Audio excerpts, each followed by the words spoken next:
Hello दोस्तों, विहान कहानियाँ में आप सभी का स्वागत है। एक गांव में रमन नाम का सीधा साधा किसान अपनी पत्नी मनीषा के साथ रहता था। राजू के पास एक छोटा सा जमीन का टुकड़ा था जिस पर एक खेती करके वह बड़ी मुश्किल से अपना गुजारा कर पाता था। उसके ऊपर बहुत ज्यादा कर्ज था, इसीलिए वो दिन रात चिंता में रहता था और हर वक्त ईश्वर से दुआ किया करता था कि उसके मुश्किल भरे दिन गुजर जाए और वह खुशहाल रहने लगे। मुझे आपसे एक बात करनी है। इस बार की फसल से आप लोगों का कर्ज दे देना और घर गुजारे के लिए मैं मुखिया जी के यहाँ झाड़ू पोछा करने चली जाया करूंगी, जिससे हमारे घर का कुछ दिन का गुजारा तो हो जाएगा। पूनम, तुम ये कैसी बात कर रही हो? क्या तुम जीते जी मुझे मारना चाहती हो? अब तो मुखिया जी के घर झाड़ू पोछा करने जाओगी? अरे, गांव वाले सुनेंगे तो क्या कहेंगे कि राजू की पत्नी दूसरों की यहाँ नौकरी करने जाती है। अरे, मेरे गांव में क्या इज्जत रह जाएगी। मैं तो शर्म के मारे गांव वालों को अपना मुंह दिखाने के भी लायक नहीं रहूंगा। मुझे भूखा मरना पसंद है, लेकिन तुम किसी और के घर जाकर काम करो नहीं, मैं ये नहीं देख सकता हूँ। लेकिन हम कर भी क्या सकते हैं जी, मुझसे बच्चों का दुख देखा नहीं जाता है। हम अपने बच्चों को ढंग का खाना नहीं दे पाते हैं, ना उनके पास ढंग के कपड़े हैं। केवल एक जोड़ी कपड़े हैं, उनमें भी ना जाने मैंने कितने कपड़े लगा रखे हैं। अगर तुम्हें अपनी परवाह नहीं है, अपने मासूम बच्चों की तो परवाह करो। अरे, बच्चों की परवाह कौन नहीं करता पूनम, लेकिन मैं अपनी इज्जत को भी ध्यान रखना चाहता हूँ ना, इसीलिए तुम अच्छी तरह से समझ लो। तुम कभी भी किसी के घर काम करने की सोचना भी मत, और यही हमारे लिए बेहतर होगा। इतना कहकर राजू खेत जोतने के लिए चला जाता है। तभी वो अपने खेत में जाते ही उसे एक साधु बाबा मिल जाते हैं।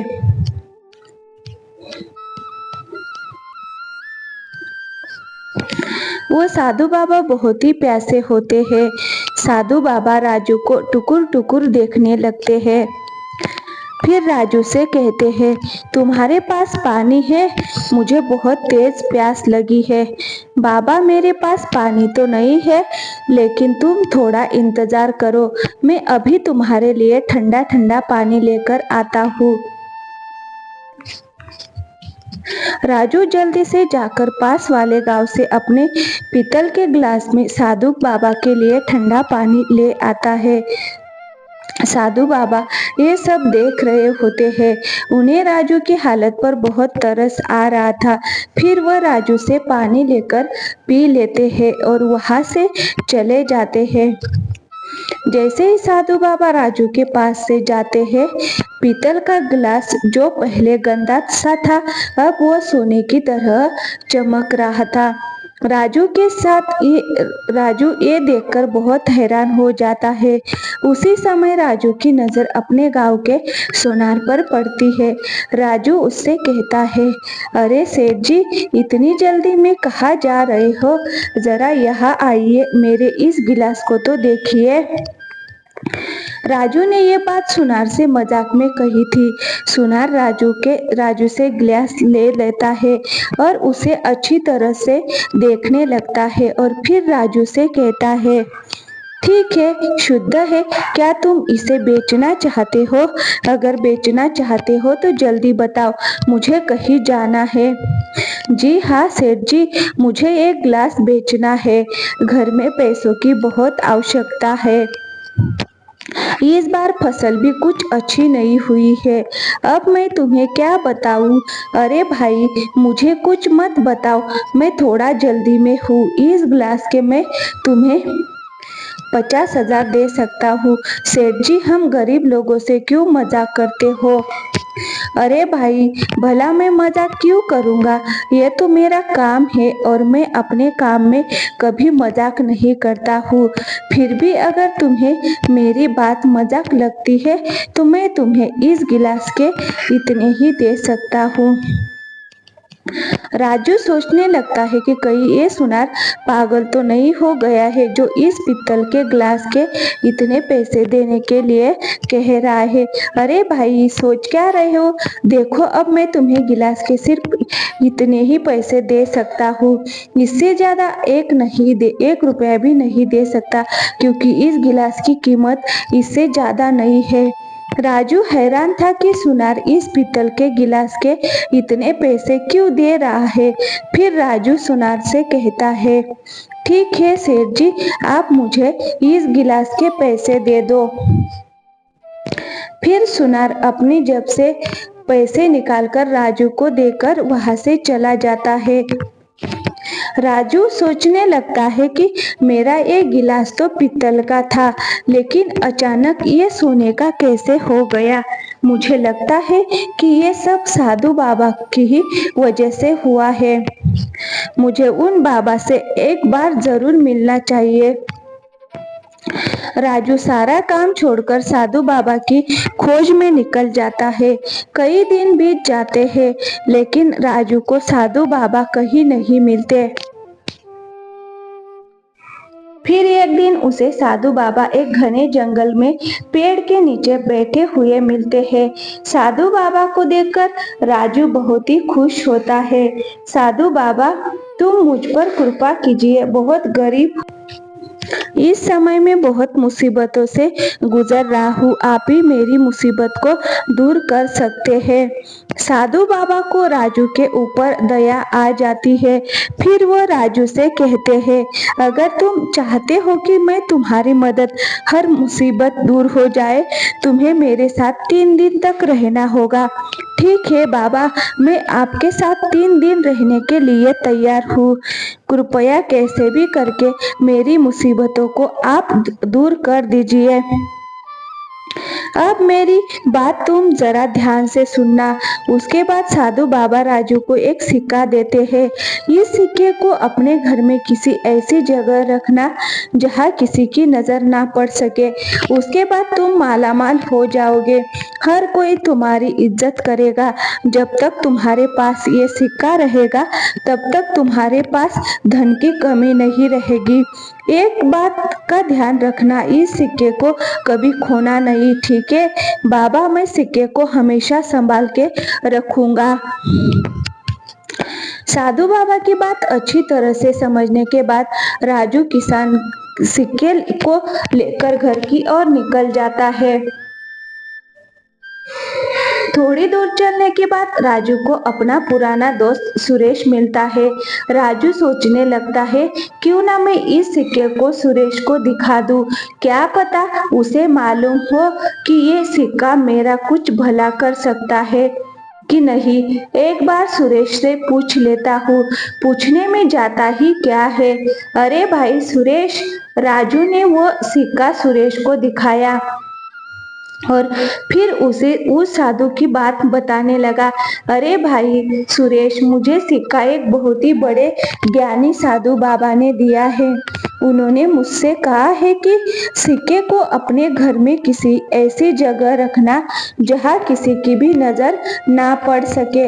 उसके बाद मैं मालामाल हो जाऊंगा। पूरे गांव में मेरी बहुत इज्जत होने लगेगी। तुम इस बात को किसी को बताना मत। तुम मेरे पुराने मित्र हो, बस मैं इसीलिए तुम्हें बता रहा हूँ। राजू की बात सुनकर सुरेश समझ गया कि इस सिक्के में जरूर कोई शक्ति है। मुझे कैसे भी करके इससे ये सिक्का लेना ही होगा। वो राजू से कहता है, राजू, ये मामूली सिक्का भला तुम्हें कैसे मालामाल कर सकता है? अरे तुम एक काम करो, ये सिक्का तुम मुझे दे दो। हमारे गांव में एक बहुत ही ज्ञानी आदमी रहता है, मैं सिक्के को उसे दिखाऊंगा, वह जरूर इस सिक्के की हकीकत बता सकता है। ठीक है सुरेश भाई, तुम ये सिक्का ले जाओ और उस ज्ञानी आदमी को दिखाकर मुझे कल लौटा देना। राजू सुरेश को वो सिक्का देकर अपने घर की ओर निकल जाता है। सुरेश सोचने लगता है उसे बेवकूफ तो अच्छा बना दिया, अब ये सिक्का मुझे मालामाल कर दिया, फिर मैं पूरे गांव पर राज करूंगा। आज तो तेरी किस्मत पलट गई।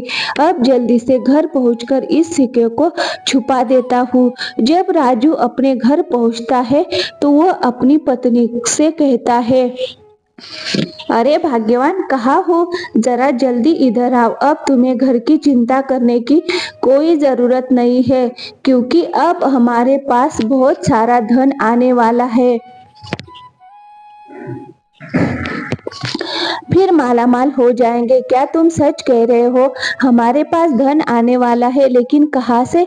राजू सारी बात अपनी पत्नी को बताता है। अपने पति की बात सुनकर पूनम को बहुत गुस्सा आता है। ये तुमने क्या किया? वो सिक्का तुम अपने दोस्त को क्यों दे आए? उसने तुम्हें बेवकूफ बना दिया है। अब वो तुम्हें सिक्का कभी नहीं देगा। तुम किसी की भी बातों में आ जाते हो। ये खुदा, मैं क्या करूं? तुम जल्दी सुरेश के घर जाओ और वह सिक्का किसी भी तरह उससे लेकर आओ। तुम सही कह रही हो, मैं यूं ही किसी भी की भी बातों में आ जाता हूँ और उस मक्कार ने मुझे बेवकूफ बना दिया और मुझे पता भी नहीं चला। मैं अभी उससे वो सिक्का लेकर आता हूँ। राजू सुरेश के घर की ओर निकल पड़ता है। कुछ ही देर में वह सुरेश के घर पहुंच जाता है। फिर वह सुरेश से कहता है, अरे सुरेश भाई, क्या तुमने उस ज्ञानी आदमी से सिक्के के बारे में मालूम किया है? तुम कौन से सिक्के की बात कर रहे हो? मैं कुछ समझ नहीं पा रहा हूँ। अरे सुरेश भाई, कल जो मैंने आपको सिक्का दिया था ना, मैं उसी सिक्के की बात कर रहा हूँ। तुमने मुझसे कहा था कि तुम सिक्के को ज्ञानी आदमी को दिखाओगे। अरे क्या तुम मुझे बेवकूफ समझते हो जो फालतू में मेरा समय बर्बाद कर रहे हो? तुमने मुझे सिक्का कब दिया? कहीं ख्वाबों में तो नहीं दिया था। फालतू में आ गए बकवास करने, ना जाने कहां से चले आते हैं। सुरेश की बात सुनकर राजू के होश उड़ जाते हैं। राजू बहुत चिल्लाता है, लेकिन सुरेश उसकी एक नहीं सुनता। उसे पागल बनाकर अपने घर से भगा देता है। उसके बाद राजू बहुत पछताया और परेशान हो गया। सोच विचार के बाद वह दोबारा साधु बाबा की तलाश में निकल जाता है। कई दिन की तलाश के बाद उसे साधु बाबा फिर से मिल जाते हैं। बाबा, मैं लूट गया, बर्बाद हो गया। मैं उस सिक्के की हिफाजत नहीं कर पाया। एक आदमी की बहकावे में आ गया। मैंने वो सिक्का उसे दे दिया, लेकिन वो मेरा सिक्का देने से मना कर रहा है। तू बहुत नादान है बेटा। तेरा पागल बनाया और तूने उसे सिक्का दे दिया। अगर तू ऐसे ही सीधा बनकर रहेगा तो कोई भी तुझे पागल बनाकर चला जाएगा। इस दुनिया में सीधे लोगों को कोई जीने नहीं देता, इसीलिए कभी किसी को अपना राज मत बताना, चाहे वो तुम्हारा कितना ही प्रिय मित्र या जानने वाला हो। साधु बाबा ने अपनी शक्तियों के जरिए सुरेश को अपने पास बुला लिया और फिर सुरेश से कहा, क्यों रे कमीने, तूने सीधे सा इंसान को क्यों लूटा? ये तुझे अपना सच्चा मित्र मानता था, इसीलिए अपना राज तुझे बता दिया और तूने इसीलिए अपना राज तुझे बता दिया। मैं तुझे श्राप देता हूँ। साधु बाबा सुरेश को श्राप देने ही वाले होते हैं, लेकिन राजू बाबा को रोक लेता है। बाबा, आप इसको श्राप मत दो। अगर आप इसे श्राप दोगे तो इसके बीवी बच्चे इसकी वजह से परेशान हो जाएंगे। राजू की ये बात सुनकर सुरेश बहुत दुखी होता है। साधु बाबा से अपनी गलती की माफी मांगता है। उसके बाद राजू को वो सिक्का दे देता है और वहां से चला जाता है। अच्छा बाबा, अब मुझे भी चलना चाहिए, मुझे जाने की आज्ञा दीजिए। साधु बाबा राजू को जाने की आज्ञा देते हैं। राजू अपने घर पहुंचकर अपनी पत्नी से कहता है, पूनम ये देखो मैं वो सिक्का ले आया। अरे उस बदमाश ने तो मुझे सिक्का देने से मना ही कर दिया था। फिर मैं साधु बाबा के पास गया, तब कहीं जाकर मुझे ये सिक्का मिला है। तुम जल्दी से इस सिक्के को किसी ऐसी जगह छुपा दो जहाँ किसी की नजर ना पड़े।